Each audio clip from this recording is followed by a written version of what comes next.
Welcome दोस्तों, स्वागत है आप सभी का आपके अपने YouTube channel online study YouTube channel में। आज का जो लेक्चर होने वाला है वो आपके जीके के लिए काफ़ी इंपॉर्टेंट लेक्चर होने वाला है, जिसमें अपन बात करेंगे आपके ओल एग्जाम के लिए जीके के क्वेश्चन जो आपके एग्जाम में बारी बारी पूछे जाते हैं।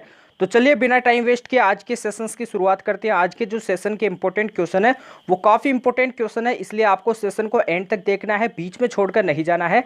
तो चलिए फर्स्ट क्वेश्चन आपको क्या दिया हुआ है इसे देखिए। इंडिया डिवाइडेड नामक पुस्तक के लेखक कौन है? काफ़ी इंपॉर्टेंट क्वेश्चन है, एग्जाम में भी काफ़ी बार पूछा जाता है। आपकी सभी एग्जाम में ये क्वेश्चन काफ़ी बार आता है, तो इसे नोट कर लीजिए। इंडिया डिवाइडेड नामक पुस्तक के लेखक कौन है? दयानंद सरस्वती जी, बंकिम चंद्र चटर्जी, डॉक्टर राजेंद्र प्रसाद या फिर अबुल कलाम आज़ाद। अब अपन बात करते हैं जो आपका इंडिया डिवाइडेड नामक जो पुस्तक है इसके जो लेखक है वो कौन है? डॉक्टर राजेंद्र प्रसाद जी है। Right answer C option. अब जो आपके क्वेश्चन आ जाते हैं वो और कौन कौन से आ जाते हैं उनके बारे में बात करते हैं। दयानंद सरस्वती द्वारा लिखित पुस्तक का जो नाम है वो कौन सा है? मैं आपको बता देता हूँ। सत्यार्थ प्रकाश के जो लेखक है वो कौन है? दयानंद सरस्वती जी है। नोट कर लीजिए, ये भी आपके एग्जाम में काफी बार पूछा जाता है। बंकिम चंद्र चटर्जी के बारे में बात करते हैं तो आनंद मठ के जो लेखक है वो कौन है? बंकिम चंद्र चटर्जी है, आनंद मठ के लेखक। ये भी इंपॉर्टेंट क्वेश्चन आता है। बात करते हैं अबुल कलाम आजाद के लिए, तो इन्होंने कौन सी पुस्तक की रचना की थी? तो इंडिया विंस। नोट कर लीजिए, ये एग्जाम में आपने काफी बार क्वेश्चन देखा होगा। इंडिया विंस फ्रीडम के जो लेखक है वो कौन है? अबुल कलाम आजाद जी है। नोट कर लीजिए। बात करते हैं अबुल कलाम जो आजाद है वो भारत के पहले शिक्षा मंत्री थे। क्या थे? भारत के पहले शिक्षा मंत्री। यहां से भी क्वेश्चन आता है। नेक्स्ट क्वेश्चन को देखिए। नेक्स्ट क्वेश्चन क्या दिया हुआ है?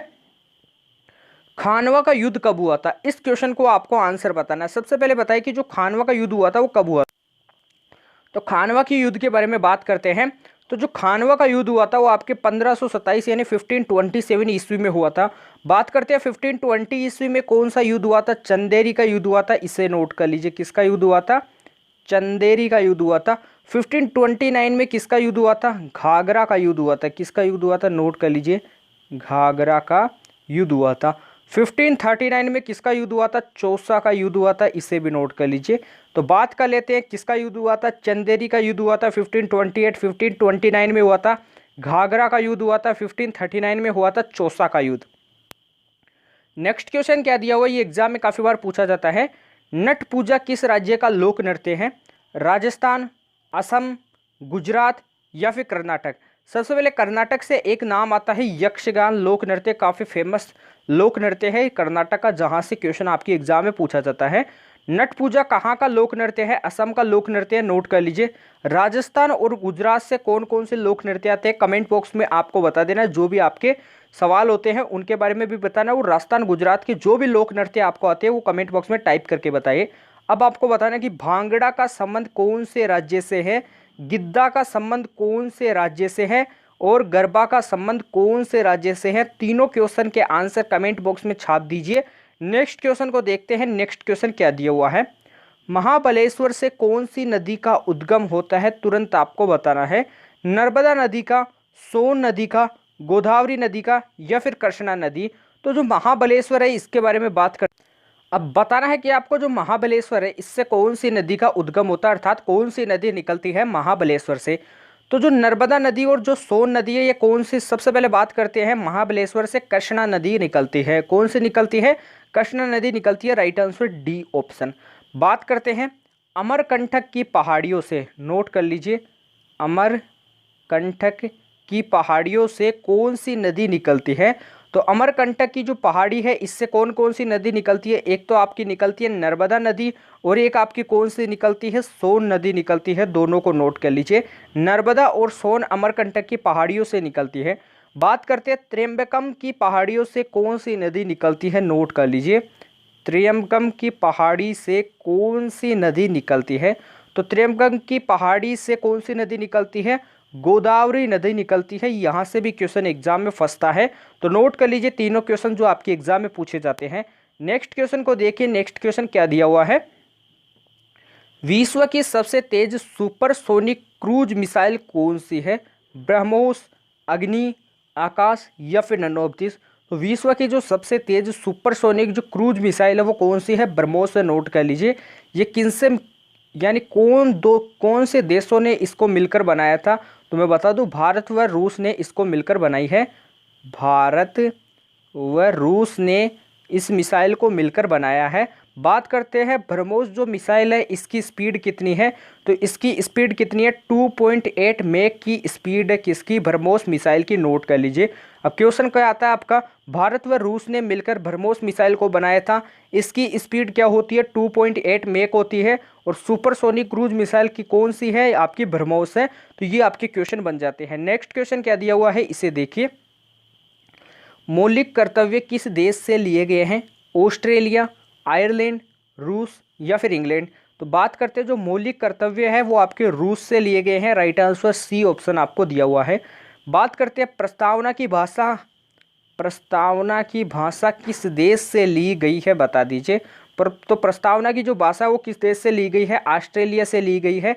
बात करते हैं डीपीएसपी कहाँ से लिया गया है, डीपीएसपी हमने कहाँ से लिया है बताइए। डीपीएसपी का मतलब क्या होता है, नीति निर्देशक तत्व कहाँ से लिए गए हैं, आयरलैंड से लिए गए हैं। यहाँ से क्वेश्चन आपका बन जाता है।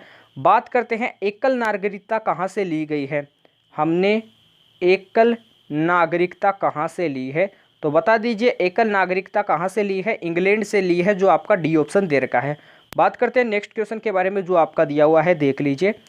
प्रस्तावना की भाषा कहाँ से ली गई है, ऑस्ट्रेलिया से ली गई है, अभी मैंने आपको बताया था। संविधान संशोधन कहाँ से लिया गया है ये भी बता दीजिए, संविधान संशोधन किस देश से लिया गया है, तुरंत बता दीजिए हमने किस देश से लिया है संविधान संशोधन, दक्षिण अफ्रीका से लिया है। किस देश से लिया है, दक्षिण अफ्रीका से लिया है, नोट कर लीजिए।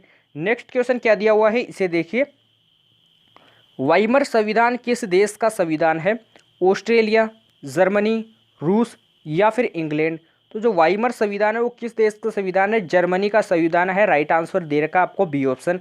अगले क्वेश्चन को देखते हैं, अगला क्वेश्चन क्या दिया हुआ है, 9 क्वेश्चन, काफ़ी इंपॉर्टेंट क्वेश्चन दे रखा है। सबसे पहले बात करते हैं जो आपका एसबीआई बैंक है इसका पुराना नाम क्या था। तो एसबीआई बैंक का जो पुराना नाम था वो क्या था, इंपीरियल बैंक था। यहाँ से क्वेश्चन आ जाता है, क्या नाम था, इंपीरियल बैंक नाम था इसका। अब क्वेश्चन के बारे में बात करते हैं, जो एसबीआई का नया नाम है वो क्या दे रखा है आपको, एसबीआई है सेंट्रल बैंक ऑफ इंडिया। अब बात करते हैं इंपीरियल बैंक, इसका क्या नाम था, पुराना नाम था इनका। अब इसका जो हेडक्वार्टर है वो कहाँ पर है, इसका मुख्यालय कहाँ पर है, मुंबई में है, नोट कर लीजिए, राइट आंसर सी ऑप्शन। अगले क्वेश्चन को देखिए, अगला क्वेश्चन क्या दे रखा है, इंपीरियल बैंक से रिलेटेड, इंपीरियल बैंक का निर्माण किन 3 बैंकों के विलय से हुआ है।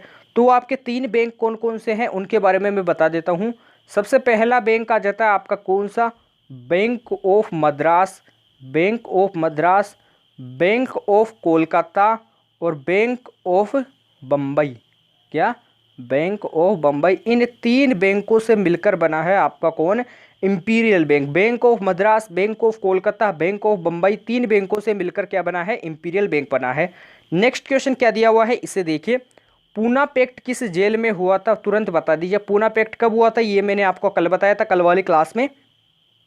आज वाली आपको क्लास में बताना है कि पूना पैक्ट किस जेल में हुआ था, यरवदा जेल, रसक जेल, हिंसक जेल या फिर नन ऑफ दिस। तो पूना पैक्ट के बारे में जानते हैं। सबसे पहले पूना पैक्ट कब हुआ था, 1932 में हुआ था, नोट कर लीजिए तुरंत इसे। और कौन सी जेल में हुआ था, यरवदा जेल में हुआ था। आपका राइट आंसर क्या दे रखा है, ए ऑप्शन दिया हुआ है। अब बात करते हैं पूना पैक्ट के बारे में, पूना पैक्ट किन किन के मध्य हुआ था ये आपको बताना है। तो पूना पैक्ट के बारे में अगला क्वेश्चन दे रखा है, पूना पैक्ट किनके बीच में हुआ था। 2 व्यक्ति थे जिनके बीच में हुआ था, वो कौन थे, सरदार वल्लभ भाई पटेल और महात्मा गांधी, सुभाष चंद्र बोस व नाना साहेब, भगत सिंह व महात्मा गांधी, डॉक्टर भीमराव अंबेडकर व महात्मा गांधी। तो जो पूना पैक्ट हुआ था वो किन किन के मध्य हुआ था मैं आपको बता देता हूँ। डॉक्टर भीमराव अंबेडकर जी और महात्मा गांधी के बीच में क्या हुआ था, पूना पैक्ट हुआ था। Right answer is the D option. Next question को देखते हैं, जो आपका अगला क्वेश्चन दे रखा है। इससे पहले अभी तक जिन बच्चों ने आज के सेशन को लाइक नहीं किया तो सेशन को लाइक कीजिए, सेशन को शेयर करने का प्रयास कीजिए, क्योंकि आपके लाइक और शेयर ही होते हैं जो हमें मोटिवेट करते हैं, आपको भी मोटिवेट करते हैं। मोटिवेशन से क्या होता है, आपकी जो एग्जाम्स की जो तैयारी होती है वो काफ़ी आसानी से हो जाती है। हम भी आपके लिए अच्छे अच्छे क्वेश्चंस लेके आते हैं, तो आपको क्या करना है, सेशन को लाइक और शेयर जरूर करना है। अभी तक जिन बच्चों ने चैनल को सब्सक्राइब नहीं किया है तो चैनल को भी सब्सक्राइब कर लीजिए। अगला क्वेश्चन क्या दे रखा है इसे देखिए, बाबा साहेब भीमराव अंबेडकर एयरपोर्ट कहाँ पर स्थित है। तो बताइए बाबा साहेब जो भीमराव अंबेडकर जो एयरपोर्ट है वो कहाँ पर स्थित है? कर्नाटक, सिकंदराबाद, नागपुर या फिर नन ऑफ दिस। तो कहाँ पर स्थित है? ये नागपुर में स्थित है। Right answer will be the C option. अगला क्वेश्चन दे रखा है, इसको भी फटाफट देखिए, क्योंकि जितने ज़्यादा क्वेश्चन आप कम समय में कर पाओगे उतना ही आपका क्या होगा, टाइम बच पाएगा, जिससे आप अगले क्वेश्चंस को कर सकते हो। अगला क्वेश्चन दे रखा है, भारत की पहली सुपरफास्ट एक्सप्रेस ट्रेन कौन सी है? तो जो भारत की पहली सुपरफास्ट एक्सप्रेस ट्रेन है वो कौन सी है? तो नोट कीजिए, उसका नाम है दक्कन क्वीन। क्या नाम है? दक्कन क्वीन एक्सप्रेस है। यहाँ से क्वेश्चन आता है कि भारत की जो सुपरफास्ट एक्सप्रेस जो ट्रेन है वो कौन सी है? दक्कन क्वीन है। ये एग्जाम में क्वेश्चन आया हुआ है। बात करते हैं दक्कन क्वीन जो सुपरफास्ट एक्सप्रेस ट्रेन है ये कहाँ से चली गई थी, कहाँ तक चलाई गई थी? तो ये मुंबई से पुणे तक चलाई गई थी। कहाँ तक चलाई गई थी? मुंबई से पुणे तक चलाई गई थी। मुंबई से पुणे के बीच में क्या चलाई गई थी? दक्कन क्वीन चलाई गई थी, जो क्या है, सुपरफास्ट एक्सप्रेस ट्रेन है। कहाँ तक चलाई गई थी? मुंबई से पुणे के बीच में। ये क्वेश्चन एग्जाम में आता है। अगला क्वेश्चन देखिए, अगला क्वेश्चन क्या दिया हुआ है, भारत का प्रथम समाचार पत्र कौन सा है? नील दर्पण, बंगाल गजट, केसरी या फिर नन ऑफ दिस। तो भारत का जो प्रथम समाचार पत्र है वो कौन सा है? बंगाल गजट है। राइट आंसर दे रखा है बी ऑप्शन। अगले क्वेश्चन को बात करते हैं। अगला क्वेश्चन दे रखा है, इससे पहले अपन बात करते हैं, अब बात करते हैं आपका अगला क्वेश्चन क्या आ जाता है। नोट कीजिए, ये आपके क्वेश्चन एग्जाम में काफ़ी बार आता है।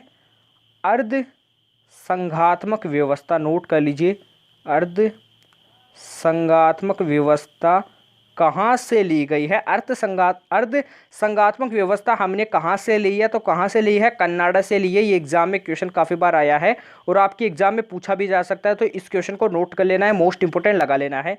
अगला क्वेश्चन क्या दे रखा है, मदर टेरेसा जी को भारत रत्न कब मिला था? 1971 में, 1980 में, 2014 में या फिर 2015 में? तो नोट कर लीजिए आंसर। तो बात करते हैं मदर टेरेसा को कब मिला था भारत रत्न। सभी के बारे में बात करेंगे। 1971 में किन्हें मिला था? इंदिरा गांधी जी को क्या मिला था? भारत रत्न मिला था। इन्होंने 1971 में प्राप्त किया था। मदर टेरेसा जी को कब मिला था? 1980 में मिला था, 1980 में मिला था। 2014 में किन्हें मिला था? सचिन तेंदुलकर जी को मिला था। किन्हें मिला था? सचिन तेंदुलकर जी को मिला था। 2015 में किन्हें मिला था? पंडित मदन मोहन मालवीय जी को मिला था। किन्हें मिला था? पंडित मदन मोहन मालवीय जी को मिला था। ये एग्जाम में भी क्वेश्चन काफ़ी बार आता है, पंडित मदन मोहन मालवीय जी को मिला था। तो चारों क्वेश्चंस को आपको नोट कर लेना है। मदर टेरेसा जी को कब मिला था? 1980 में मिला था। अगले क्वेश्चन को देखते हैं। अगला क्वेश्चन क्या दिया हुआ है, यामिनी कृष्ण मूर्ति का संबंध किस शास्त्रीय नृत्य से है? शास्त्रीय नृत्य आपके कितने होते हैं? 8 होते हैं। 8 की जो ट्रिक होती है वो क्या होती है? केम्बोस होती है। क्या होती है? केम्बोस होती है। के का मतलब क्या हो जाता है? के से आपका एक आ जाता है कथक आ जाता है, दूसरा आपका क्या आ जाता है? कथकली आ जाता है, तीसरे पे क्या आ जाता है? मणिपुरी आ जाता है। क्या आ जाता है? मणिपुरी आ जाता है। और चौथा आपका क्या आ जाता है? एम से आ जाता है, मोहिनी अट्टम आ जाता है। क्या आ जाता है? मोहिनी अट्टम आ जाता है। ओ से बी से आपका क्या आ जाता है? बी से आपका आ जाता है भारतनाट्यम आ जाता है। ओ से क्या आ जाता है? ओडिसी आ जाता है। और एस से क्या आ जाता है? सत्रिय आ जाता है। कौन सा आ जाता है? सत्रिय आ जाता है। तो देख लीजिए 1 2 3 4 5 6 7 और आपके 8 क्या हो जाते हैं? क्लासिकल डांस हो जाते हैं, शास्त्रीय नृत्य हो जाते हैं, जिनसे क्वेश्चन बारी बारी पूछे जाते हैं। क्वेश्चन जैसे आपको दिया हुआ है, यामिनी कृष्ण मूर्ति का संबंध किस शास्त्रीय नृत्य से है? तो इसका जो राइट आंसर दे रखा है, किस शास्त्रीय नृत्य से? कथक, भारतनाट्यम से है। किससे है? भारतनाट्यम से है। लेकिन यामिनी कृष्ण मूर्ति का संबंध एक और शास्त्रीय नृत्य से, वो कौन सा शास्त्रीय नृत्य है? कुचिपुड़ी से भी है। किससे है? कुचिपुड़ी नृत्य से भी किसका संबंध है? यामिनी कृष्ण मूर्ति जी का संबंध। नोट कर लीजिए। अब और आपके क्वेश्चन ऐसे कौन से बनते हैं उनके बारे में बात करते हैं। कथक का जो संबंध लच्छू महाराज का संबंध किस लोक शास्त्रीय नृत्य से है? तो किससे है? कथक से है। नोट कर लीजिए। अब आपको बताना है कि पंडित बिरजू महाराज का संबंध किस शास्त्रीय नृत्य से है? पंडित बिरजू महाराज का संबंध किस शास्त्रीय नृत्य से है? तो कथक से ही। कथक से इन दोनों का क्या है? संबंध है। तो नोट करना है लच्छू महाराज और पंडित बिरजू महाराज। अगले क्वेश्चन को देखिए, जो नेक्स्ट क्वेश्चन दे रखा है। अब नेक्स्ट क्वेश्चन के बारे में अपन बात करेंगे। नील दर्पण के लेखक कौन है? तुरंत बता दीजिए। नील दर्पण के लेखक कौन है? तो नील दर्पण के लेखक कौन है? दीन बंधु है, यहाँ से क्वेश्चन आता है। विंग्स ऑफ फायर किनकी आत्मकथा है? विंग्स ऑफ फायर किनकी पुस्तक है, यानी इस पुस्तक के जो लेखक है वो कौन है? डॉक्टर एपीजे अब्दुल कलाम जी है, नोट कर लीजिए। बात करते हैं अगली बुक के बारे में जो एग्जाम में पूछी जाती है। मुद्रा राक्षक पुस्तक के जो लेखक है वो कौन है? तो मुद्रा राक्षक पुस्तक के जो लेखक है वो कौन है? विशाख दत्त। कौन है? विशाख दत्त है, यहाँ से क्वेश्चन बन जाता है। कादम्बरी पुस्तक के लेखक कौन है, ये भी आपको बताना है। तो कादम्बरी पुस्तक के जो लेखक है वो कौन है? बाण भट्ट, इससे भी नोट कर लीजिए। बात करते हैं बीजक पुस्तक के लेखक कौन है, ये इंपॉर्टेंट क्वेश्चन है, एग्जाम में भी पूछा जाता है, तो बता दीजिए। बीजक पुस्तक के जो लेखक है वो कौन है? कबीर दास जी है। कौन है? नोट कर लीजिए, कबीर दास जी है। आपको बताना है कि अकबरनामा, क्या अकबरनामा, अगली स्क्रीन पे देखते हैं थोड़ा इसे अपन। अकबरनामा पुस्तक के लेखक कौन है? अकबरनामा को क्या बोला जाता है एक और नाम में? आईने अकबरी। क्या बोला जाता है? आईने अकबरी बोला जाता है। तो आईने अकबरी पुस्तक की जो लेखक है वो कौन है? अबुल फजल है। कौन है? अबुल फजल है, नोट कर लीजिए। अब यहाँ से जो भी क्वेश्चंस बन जाते हैं उन क्वेश्चंस के बारे में आज की क्लास में अपन ने बात की है। मृच्छकटिकम पुस्तक के लेखक कौन है? कमेंट बॉक्स में आपको बताना है। क्वेश्चन यदि आपको आता है तो आपको कमेंट बॉक्स में तुरंत आपको टाइप करके बताना है। तो आज के क्लास में अपन ने ऐसे इंपॉर्टेंट क्वेश्चंस के बारे में बात की है जो आपके ऑल एग्जाम्स में पूछे जाते हैं। काफ़ी टॉप इंपॉर्टेंट जीके के इंपॉर्टेंट क्वेश्चन है जो एग्जाम में काफ़ी बार पूछे जाते हैं। तो इन क्वेश्चंस को देखना है, क्वेश्चंस को बीच में छोड़कर नहीं जाना है, क्वेश्चंस को एंड तक देखना है। इनका आपको रिवीजन भी करना है क्योंकि इनके बाहर आपकी एग्जाम में एक भी क्वेश्चन नहीं आएगा। इन्हीं से रिलेटेड क्वेश्चन आपकी एग्जाम में पूछे जाते हैं। अभी तक जिन बच्चों ने आज के सेशन को लाइक नहीं किया है तो लाइक कीजिए। अभी तक शेयर नहीं किया तो शेयर करने का प्रयास कीजिए। जिन बच्चों ने चैनल को सब्सक्राइब नहीं किया है तो चैनल को सब्सक्राइब कीजिए। आपका प्यार और सपोर्ट बनाकर रखिए। जिन बच्चों ने टेलीग्राम चैनल को ज्वाइन नहीं किया है तो टेलीग्राम चैनल को भी आपको ज्वाइन करना है। टेलीग्राम चैनल पे क्या फ़ायदा होता है कि जो क्लास की पीडीएफ होती है वो आपको आंसर सहित मिल जाती है, जहां से आपका रिवीजन काफ़ी आसानी से हो जाता है। तो आपको टेलीग्राम चैनल को भी ज़रूर से ज्वाइन करना है। तो अपन कल मिलते हैं ऐसे बेहतरीन सेशन के साथ। तब तक के लिए जय हिंद, जय भारत, धन्यवाद।